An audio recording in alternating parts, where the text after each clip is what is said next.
Fala galera, tudo bem? O assunto de hoje por aqui é uma lesão grave, né? A gente ainda não sabe exatamente qual vai ser a extensão, o tempo de parada, o tempo fora dos gramados, mas o Ansu Fati sofre uma lesão séria de menisco e pode desfalcar o Barcelona por bastante tempo. Isso, claro, tem um impacto muito grande na temporada do Barcelona, no encaixe do time do Koeman, no desenvolvimento da carreira do próprio jogador. Então vamos falar um pouco aqui sobre isso, sobre esse impacto negativo, esse problema, essa péssima notícia, acho que para todos os lados, não só para o Barcelona, mas acho que para qualquer um que goste de futebol e que estava vendo um desenvolvimento muito legal, muito promissor de um jogador extremamente jovem ainda, já assumindo um nível de protagonismo muito relevante, muito rapidamente também. Então fica aqui o convite para você se inscreva aí no canal, é só clicar aqui embaixo, ativa o sininho, deixa a curtida no vídeo, deixa aí nos comentários para você qual é o tamanho do prejuízo e de que forma você imagina que o Barcelona possa suprir ou tentar suprir essa ausência. Vou falar aqui sobre alguns jogadores, sobre as possibilidades de composição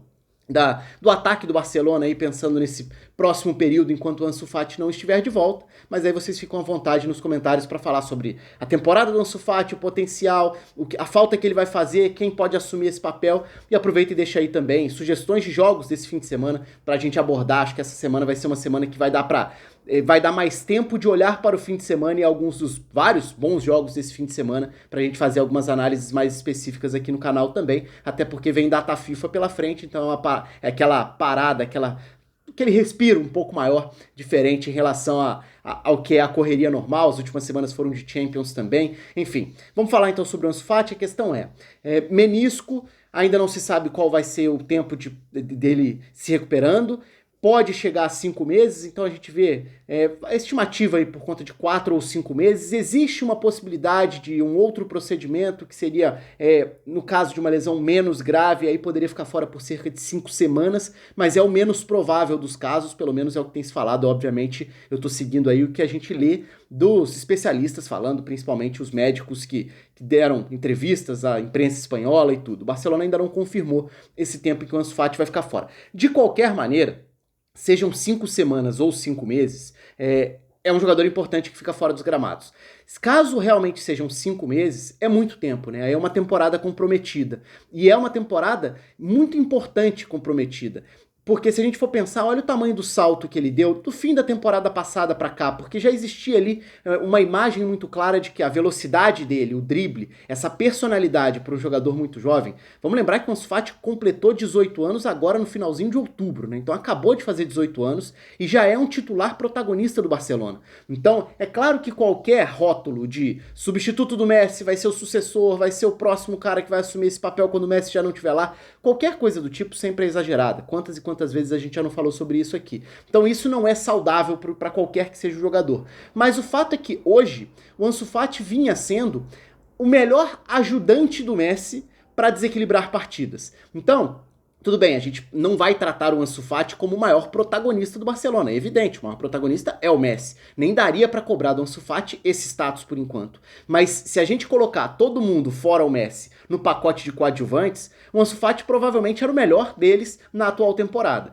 Então você perdeu o jogador que tem essa personalidade, um potencial incrível, uma idade muito reduzida, uma carreira inteira pela frente, você brecar esse desenvolvimento de um salto que vinha sendo num nível muito rápido, numa velocidade muito rápida, de um jogador que no fim da temporada passada já mostrava que poderia ser aquela alternativa a um time muitas vezes sem profundidade, com um ataque mais inofensivo do ponto de vista coletivo. É claro que um ataque que tinha o Suárez, que já saiu, né? Mas Suárez, Messi, Griezmann, não tem como você falar que esse ataque é inofensivo. Mas do ponto de vista de características coletivas para fazer o time funcionar, a falta de alguém que agredisse o espaço, que atacasse em profundidade, que partisse driblando pelo lado do campo, isso era muito nítida já há algum tempo, desde o Valverde, depois com o Quique Setien também, e com como naturalmente existia aí uma necessidade de pensar em alguma reformulação. E acaba que o Ansu Fati dá esse salto em termos de espaço, minutagem, e também pelo que ele mostrou dentro de campo, o papel que ele poderia assumir. Então na atual temporada a gente vê o Ansu Fati brilhando, jogando. O Campeonato Espanhol, se a gente pegar a largada do Barcelona no Campeonato Espanhol lá, contra o Villarreal, ele já tinha feito um grande jogo, contra o Celta ele fez bom jogo, aí chegou a Champions, já fez boas atuações na Champions. Seleção espanhola, começa a assumir um papel de um jogador que pode desequilibrar na seleção também. Para um jogador que tinha 17 anos, fez 18 agora, é muito relevante o que ele está fazendo, ou o que ele estava fazendo até essa pausa por conta de lesão. Tomara que se recupere muito rapidamente, porque é um jogador diferente. Ah, diferente significa novo Messi? Não, significa um jogador que pode ajudar muito, inclusive o próprio Messi. Porque se o Messi é cada vez menos o jogador de lado de campo, que acelera, pega a bola e parte para cima em qualquer parte do campo, ou que recebe em profundidade, o Messi é um armador de jogadas, que tem a genialidade para desequilibrar qualquer partida, isso é fato, ninguém discute. Agora, o que tem no entorno ali do Messi, em relação às opções? Essa velocidade para se projetar, seja driblando, partindo do lado para dentro, buscando a diagonal, seja se projetando para receber uma bola nas costas da defesa, isso o Ansu Fati oferecia como nenhum outro jogador no elenco atual. E aí a gente entra na questão das possibilidades. Quem pode substituir o Ansu Fati? Vamos pegar aqui o pior dos cenários, o Ansu Fati ficando fora 4 a 5 meses. Aí a gente está falando de uma temporada bastante prejudicada. Seria um retorno lá para abril, alguma coisa assim. É muito tempo, né? A temporada quase toda. Pega a reta final de temporada. Mas ainda tem a questão de recuperar ritmo, evitar lesões musculares para quem tá voltando de um tempo de parada muito grande. Então é claro que também não dá para imaginar que o jogador vá voltar e imediatamente voando. Aliás, tem outro ponto aí, né? Euro. É provável que ele tenha tempo ainda para recuperar um pouco de ritmo. Mas pensando nessa importância que ele já tem para a seleção espanhola, se o cenário realmente for o pior em termos de tempo de parada com a lesão, também atrapalha o ritmo e o crescimento que ele vinha apresentando, no mínimo dá uma freada num crescimento muito bom, pensando na Euro pro ano que vem com a seleção da Espanha. Mas vamos voltar pro Barcelona, vamos voltar para onde ele está ali toda semana, ou estava toda semana. Se a gente pensar num quarteto ofensivo de um Barcelona que tem jogado com o Koeman no 4-2-3-1, que pode ter o Messi ou como 9 ou como um meia atrás do 9, esse 10, mas em geral tendo a liberdade para ser um atacante que flutua pelo campo todo com a bola e sem a bola fica um pouco mais livre desse trabalho. O Koeman tem tentado fazer um time muito vertical, né? Um time que controla até menos, mas tenta acelerar muito. E o Ansu Fati talvez fosse, ou seja, o maior sinônimo dessa possibilidade de aceleração, com a bola ou sem a bola para receber na frente. Então, quais são os jogadores que disputam? O Barcelona tem bom número de opções, apesar do Barcelona ter naturalmente uma imagem fragilizada por todos os problemas dentro e fora de campo nesses últimos anos, o Barcelona tem para a linha dos 3 meses, vamos colocar o Messi como o 9 nesse caso, mas para a linha dos 3 meses o Barcelona tem um bom número de opções, mas ainda não um jogador com o perfil do Ansu Fati. Então qual seria o mais provável aí? Pensar em Coutinho, Griezmann, Pedri, Dembélé, Trincão, são os jogadores. São os 5 jogadores mais óbvios para essas 3 posições. Pensando aí, tem uma dupla de volantes, né? Que vai ter Pjanic, De Jong, Busquets, esses 3 provavelmente disputando 2 posições. E nesse trio de meias, atrás do Messi, esse atrás é meio relativo, entre aspas, porque atrás só na formação base, na hora que o jogo começa, eles estão muitas vezes à frente do Messi, porque o Messi recua para armar o jogo,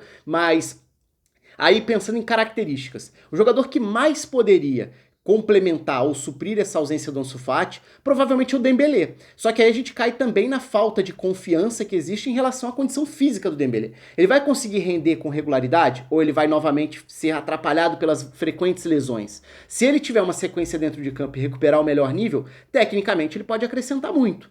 Hoje o Dembélé já não é um jogador com aquela exposição, com aquela projeção que tinha quando saiu do Borussia Dortmund, por exemplo. Mas o que a gente enxerga hoje no Ansu Fati como potencial já foi o olhar que a gente teve pro Dembélé em outros momentos, porque era um jogador muito diferente. Só que ele ainda não conseguiu corresponder no Barcelona, e já são anos decepcionando muito pela questão física. Mas aí no pacote todo, a decepção, a frustração é inevitável. A questão é, ele vai se manter longe das lesões? Se conseguir, ele tem essa arrancada, esse drible, essa potência para botar velocidade pelo lado do campo. Pelos 2 lados do campo, inclusive. Seria o substituto mais adequado ao Ansu Fati para complementar ou para suprir essa ausência e complementar esse quarteto ofensivo.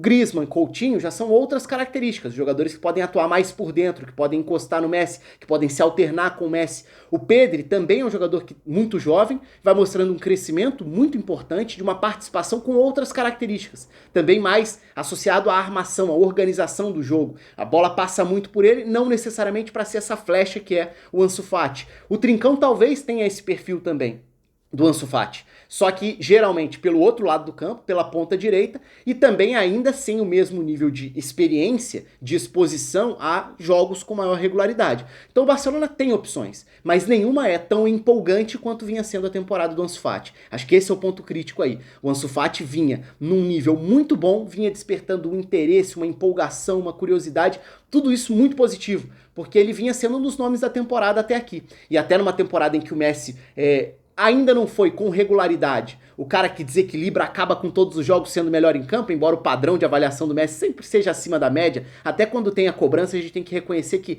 é acima da média normal do futebol, mas de qualquer forma o Messi também precisa de complementos. O Ansu Fati vinha sendo melhor.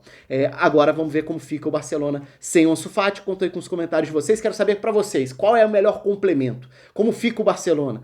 Quais serão as melhores peças para a formação desse quarteto ofensivo do Barcelona no período de ausência do Ansu Fati? E aí, qual vai ser esse período? A gente tem que esperar, vai ter que aguardar novas informações. Conta aí com os comentários, a inscrição no canal, curtida no vídeo. Um abraço, até a próxima.